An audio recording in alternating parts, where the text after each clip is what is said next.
మీరు జాయిన్ అయిన బీజేపీ మీద ప్రధాన ఆరోపణ ఏంటంటే బీఆర్ఎస్ సంబంధించిన మెయిన్ లీడర్ కవిత లిక్కర్ కేసులో ఆమెని నిందితురాలుగా ఈ మధ్య యాడ్ చేశారు రీసెంట్ గా.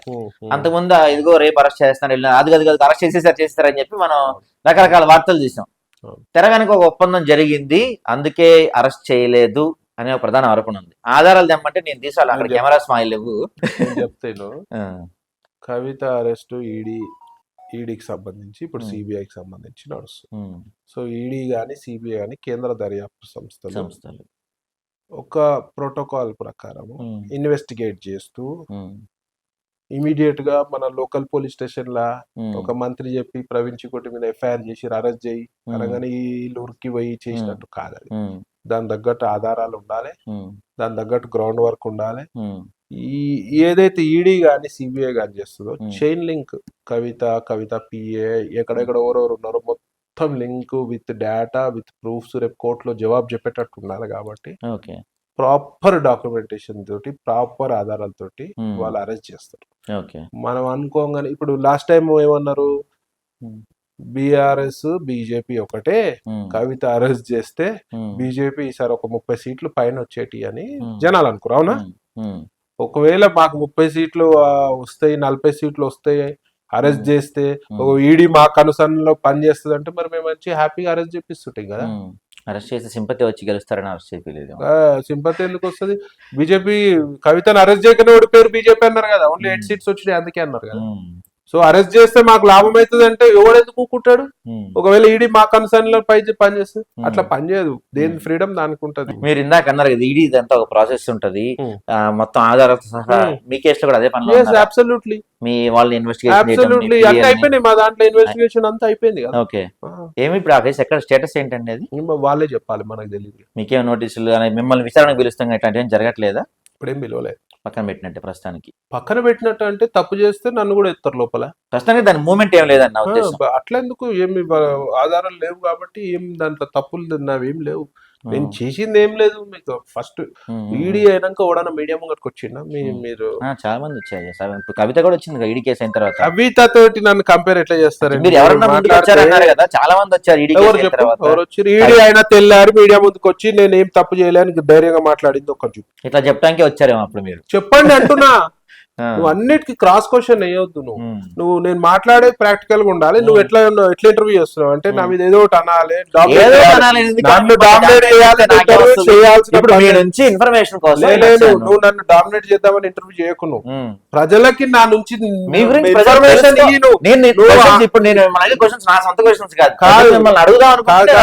డామినేట్ చేద్దామని ఇంటర్వ్యూ చేస్తున్నావు, అట్లా వద్దు. ప్రజలకి 101% నేను ఒకటి చెప్తుంటే నువ్వు ఒకటి అడుగుతున్నావు. దాంట్లో మీరు చెప్పిన పాయింట్ నేను ఒకటి చెప్తుంటే నువ్వు అడిగేదానికి అర్థం ఉండాలి, ప్రజలకు అర్థం కావాలి. రేపు ఇది చూసి నీ మీద ఒక మంచి అభిప్రాయం రావాలి. ఇట్లనే ఒక మహానుభావుడు వచ్చిండు ఇంతకుముందు ఇంటర్వ్యూ చికోటి గుడ్డలు ఇప్పించుకొని పోయిండు.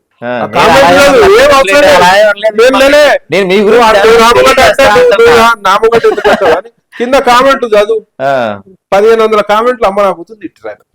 అంటే నేను చెప్పేది మంచిగా అనిపించాలి ప్రజలకి. మీరు చెప్పింది మీకు నా కాంపిటీషన్ డామినేట్ చేద్దామని ఇంటర్వ్యూ చేస్తే ఇక్కడ నుంచి వెళ్ళిపో కాదండి. మీరు చెప్పేదండి చిరంజీవి సినిమాని చిరంజీవి డాన్సులు చేసి ఫైట్లు చేస్తేనే చూస్తారు, చిరంజీవి సినిమా చేస్తే చూడరు. అలాంటి చికోటి ప్రవీణ్ నుంచి కాంట్రవర్సీ వస్తేనే చూస్తారు. చెప్తా అంటే వినరు ఎవరు. నువ్వు చెప్పింది వినిపించుకోకుండా డామినేట్ చేస్తా అంటే కుదరదు, అట్లా కుదరదు. మీ పోరాటం ఎంఐఎం మీద ఎంతవరకు కొనసాగించబోతున్నారు? మీ భవిష్యత్ కార్యాచరణ ఏంటి? డెఫినెట్ గా ఎంఐఎం కాదు, ఎవరైతే యాంటీ హిందూలో వాళ్ళ మీద నా పోరాటం. ఆ ఎంఐఎం ఉండని, ఆ నయ్యి ఉండని, ఓడని ఉండని, ఎవడైతే యాంటీ హిందూ ఉందో మా పట్ల అగౌరవంగా చూసే వాళ్ళకి వాళ్ళతోటి నా పోరాటం. Let it be anyone. Congress ఉండని, బీఆర్ఎస్ ఉండని, ఎంతమందిపై కేసులండి లాస్ట్ టైం బీఆర్ఎస్ పార్టీలో గోరక్షకులపై అడ్డగోలు కేసులు, అధ్వానంగా గోలని చంపారు. ఆ ఉసురు తగిలింది, ఇంకా తగులుతుంది వాళ్ళకి. వాళ్ళ జీవితంలో పైకి రారు, వాళ్ళ జీవితంలో బాగుపడరు బీఆర్ఎస్ వాళ్ళు. ఎందుకంటే గోరక్తం పడ్డ నేల మంచిది కాదు. అడ్డగోలు అడ్డగోలు అడ్డగోలు. నీకు అంత వాళ్ళపై ప్రేమ ఉంటే పోయి వాళ్ళ అట్లా కన్వర్ట్ అయితే పిడవవు కదా.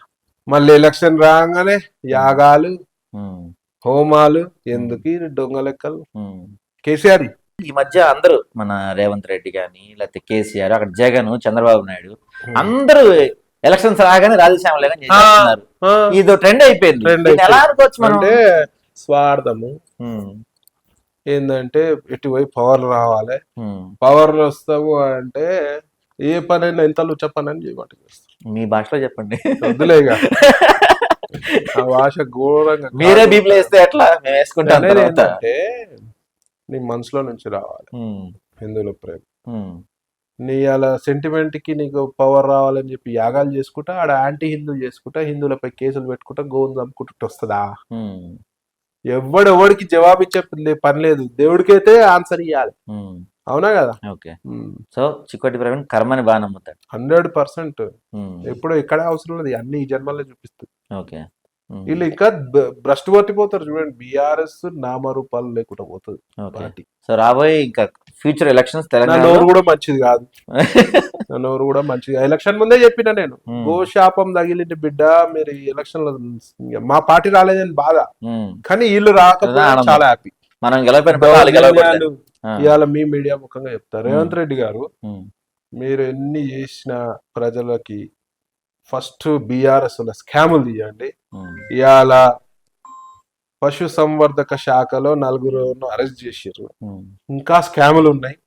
మీరు తీస్తే మీరు ఒక గ్రేట్ లీడర్ అని నేను కూడా. మీరేమైనా హింట్స్ ఇవ్వచ్చు కావాలి? డెఫినెట్ గా హింట్స్ ఉంటే ఇస్తాం. అన్ని అవసరం లేదు, అందరికి అన్ని తెలుసు.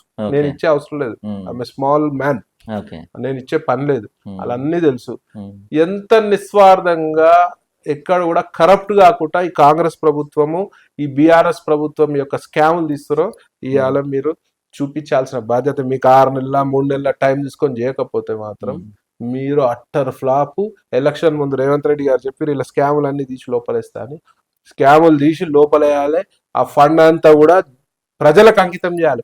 లక్షల కోట్ల రూపాయలు ఇవాళ బీఆర్ఎస్ వాళ్ళ దగ్గర ఉన్నాయి. ఆ డబ్బులన్నీ కూడా ప్రజలకి మీ ఖజానాకి ఇచ్చుకోండి. ఇలా లోటు బడ్జెట్ ఉంది, అవన్నీ ప్రజా సంక్షేమంకి వాడాలి. అంటే వీళ్ళు ఏసీబీ ఇవన్నీ గట్టిగా కరప్ట్ కాకుండా, ఈ లోపకారి ఒప్పందాలు బీఆర్ఎస్ కాంగ్రెస్ కాకుండా చిత్తశుద్ధితో చేయాలని చెప్పి. అయితే మీరు ఇప్పుడు అన్నారు కదా ప్రొడక్షన్, మీరు నేను ముందే చెప్పాను వీళ్ళకి తగలబోతుంది అని. సో ఈ ఎన్నికల్లో అంటే తెలంగాణలో బీజేపీకి మనం ఎన్ని సీట్లు ఎక్స్పెక్ట్ చేయొచ్చండి? బాగానే వస్తాయి బీజేపీకి. నెంబర్ చెప్పొచ్చు కదా? నేను నంబర్లు ఏం చెప్పాను, మంచిది అంటున్నారు కదా. సీట్లు డెఫినెట్ గా మోదీ గారు వస్తారు. 101% మోదీ గారు వస్తారు. ఓకే. ఇక్కడ ఎన్ని ఎక్స్పెక్ట్ చేస్తున్నారు? ఎన్ని ఎక్స్పెక్ట్ చేస్తున్నారు మీరు? బాగానే ఎక్స్పెక్ట్ చేస్తున్నాం. నేను ఏం లేదు, మంచి లీడ్ ఎక్స్పెక్ట్ చేస్తున్నాము. ఓకే. ఏపీలో ఏమన్నా చెప్తారా? అంటే ఎవరు గెలుస్తారు ఎవరు అని మీది ఏదైనా ఉంటారు కదా, మీ యొక్క చూడాలి ఎట్లుంటుందో. చెప్పండి. మీరు ప్రవీణ్ లో కొత్త యాంగిల్ కనిపిస్తుంది ఇవాళ. ఈ రాజకీయ నాయకుడు అయినాక కొన్ని మాస్కులు వేసుకోవాల్సి వస్తుంది. ఏం చేయాలి, మనసులో ఉండేది ఇంతకుముందు టక్కన మాట్లాడుతుంటే, ఇప్పుడు పొలిటీషియన్ అయిపోయాడా? పొలిటీషియన్ కాదు, ఇట్లా నోరు మూసుకోవాల్సి వస్తుంది. లోపల ఒకటి బయట ఒకటి మాట్లాడే పరిస్థితి ఉన్నది. నిజంగా కష్టం వచ్చింది. మాకు సూట్ కాదు, అంత ఈజీగా సూట్ కాదు, అడాప్ట్ కావు. మా మనసులో ఒకటి ఉండి బయట ఒకటి ఉండి అస్సలు కాదు నాకు. ఈడ వచ్చే వరకు నటన చేసినోడు బాగున్నాడు రాజకీయాల కింద రాజకీయాలు మీకు అంతగా అట్లా కాదు. నేను ప్రజల గురించి నటించాల్సి వస్తుందా? నాకు 1-2 చోట్ల అవమానాలు జరిగినాయి, భరించిన. నా కొడుకులు నా ఇంటి ముంగట నిలబడే పరిస్థితి లేదు. ఒక యదవ ఆడు ఎంపీ ఆడు ఎంత అవమానపరిచినాడు. లుచ్చా నా కొడుకు, ఆడు పేరొద్దు, లుచ్చా నా కొడుకు. ప్రజలు తూ తూ తూ అని చూస్తారు. వాడు ఓడిపోవాలని మనసులో కోరుకుంటారు ప్రజలు. సో మీరు పొలిటీషియన్ కాకపోయి ఉంటే ఇంకోలా ఉండేది అంటారా? వాడు మా ఇంటి ముంగట నిలబడేస్తుంది. ఇది కాదు, డబ్బులు ఉంటే డబ్బులు, ఓడికేంటి డబ్బులు ఉంటే ఓడికొప్ప. ఇవాళ మా దగ్గర ఉన్న డబ్బు నీ దగ్గర ఉంది, అందరి దగ్గర ఉన్నది. ఇవాళ ప్రజలతో ఎంత మంచి కొట్టినావు, ఎంత ప్రేమ కొట్టినావు, ప్రజలను ఎంత చేరదీస్తున్నావు, ప్రజలకు ఏం సేవ చేస్తున్నావు.